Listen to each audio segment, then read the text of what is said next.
Eto na mga kababayan, nagtipon-tipon na ang iba't ibang grupo dito sa may bahagi ng Mindiola upang kanilang ipanawagan mga kababayan na panagutin na ang mga politikong sangkot sa mga manumalyang proyekto ng ating gobyerno na kung saan hindi naman napunta doon sa ating mga kababayang Pilipino o sa komunidad, kundi napunta doon sa mga iilang tao lamang at nagpakasasa, naglustay ng pera at ginamit para sa kanilang mga pamilya, personal, yung pera ng ating mga kababayang Pilipino. So iba't ibang grupo ang mga nagtitipon-tipon sa bahagi ng Mindiola. Grabe ho mga kababayan.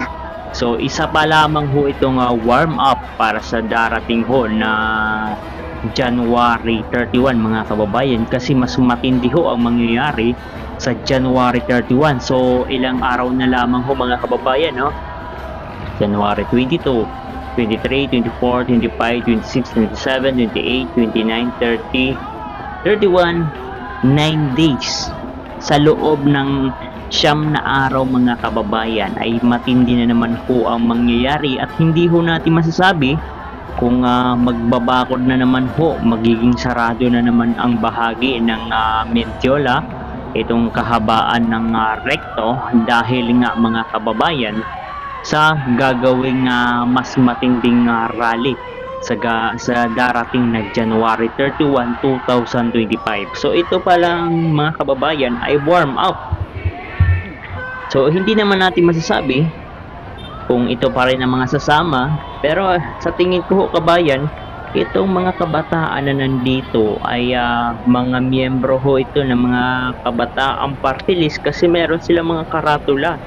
May Gabriela, may Anak Bayan, iba't ibang mga grupo mga kababayan. Tapos yung iba may dala na sikil, no? Yung sikil yung parang pang tanggal ng mga palay, yung pamputol ng mga palay mga kababayan. So eto, ibig sabihin ho nito, talagang hindi na makakatulog ng gusto ang Malacanang mga kababayan sa pagbabantay sa palibot ng Malacanang, dahil nga talagang halos linggo-linggo ay may rally hoong nagaganap, hindi katulad noong mga nakaraang administrasyon mga kababayan na siguro every 2 months, 3 months, parang ganoon nagkakaroon ng rally sa may bahagi ng Mindiola kung nagkakaroon ho ng mga holiday katulad na lamang ng Bonifacio Day, Rizal Day, Ninoy Aquino Day, EDSA People Power, parang ganyan, o Labor Day. So ngayon mga kababayan, kahit normal na araw ay nagtitipon-tipon ang ating mga kababayang Pilipino upang ipanawagan sa ating gobyerno na panagutin yung mga sangkot sa mga proyekto, sa mga maanumalyang proyekto na inubos ang pera ng ating mga kababayang Pilipino.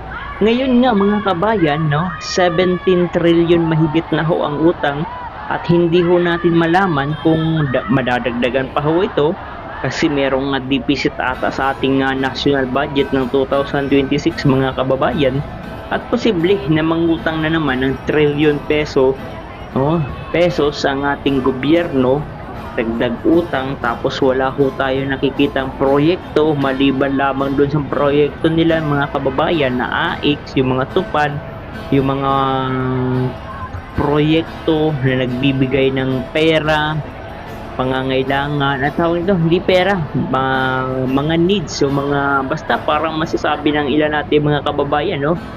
Sorry sa iba, pero tinatawag ho nilang na abuloy mga kababayan, na kung saan ito ay gagamitin para maging tamad ho ang ating mga kababayang Pilipino. So wala ho tayo nakikita mga proyekto, nandoon na pupunta yung pondo ng ating mga kababayang Pilipino na mariing tinututulan ng milyon-milyon nating mga kababayan, kasi hindi naman napupunta talaga doon sa karapat-dapat, kundi katiting barya lamang ho ang napupunta doon sa ating mga kababayan na pinangakuan itong mga proyekto na MAIP, AIX, tupad, yung mga proyekto, yung AKAP, no?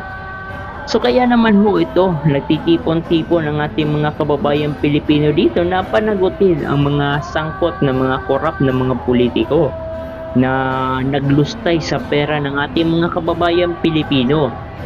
So ito, kapag may mga ganitong rally siguro, suportahan natin. Pero mga kababayan, maging maingat lamang ho tayo kapag nagsabi ho sila na mag-aklas, pumunta sa bundok, dalhin kayo sa bundok mga kababayan, ang gagawin nyo, sabihin nyo bakasyon muna kayo kasi pinapupunta kayo ng probinsya, tapos report nyo sa military mga kababayan para agad dyan, ma-stop yung gagawin nilang recruitment mga kababayan, kasi nagiging entry point na papunta doon ay mga makakaliwang grupo, ito mga party list ng mga makabayan black.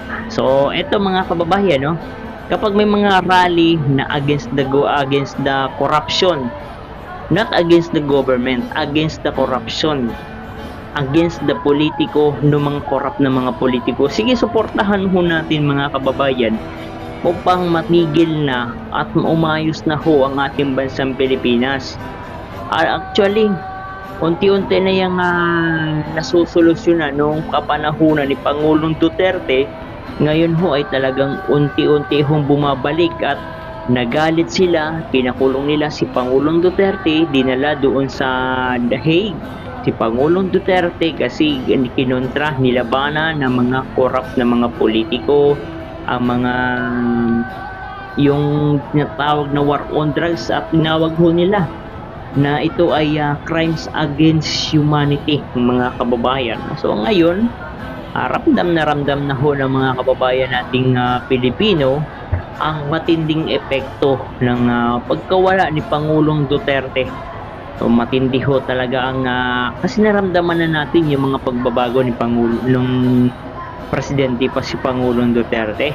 Ngayon ay nagbabalikan na ho kung ano yung mga nakaraan. Kaya ito ang panawagan ng ating mga kababayan Pilipino na lahat ng mga pumupunta dito sa Mendiola mga kababayan ay panagutin ang mga korap na mga politiko upang mabago ang sistema ng ating bansang Pilipinas, at mas maganda ho talaga mga kababayan ay ibalik ang death penalty para sa mga korap na mga opisyal.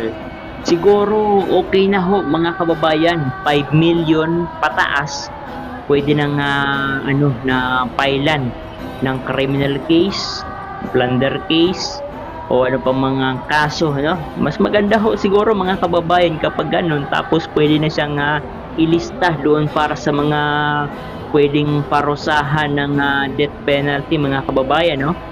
Para magbago yung mga korap na mga official. Kaso ang Kongreso ayaw ho ng ganun kasi marami ho sa kanila ang masasangkot at mapaparusahan sa ganoong sistema, no? Ayan, grabe. So sa darating na January 31, hindi ko alam kung dito tayo o sa EDSA o kung saan man, at sa darating na February 25, 40 years ng anibersaryo ng EDSA People Power, mas matindi ho mga kababayan ang ating aabangan. So hanggang dito na lamang ho ang ating update. Grabe ho, ito ay isang warm up pa lamang ng matinding mangyayari sa Marcos administration.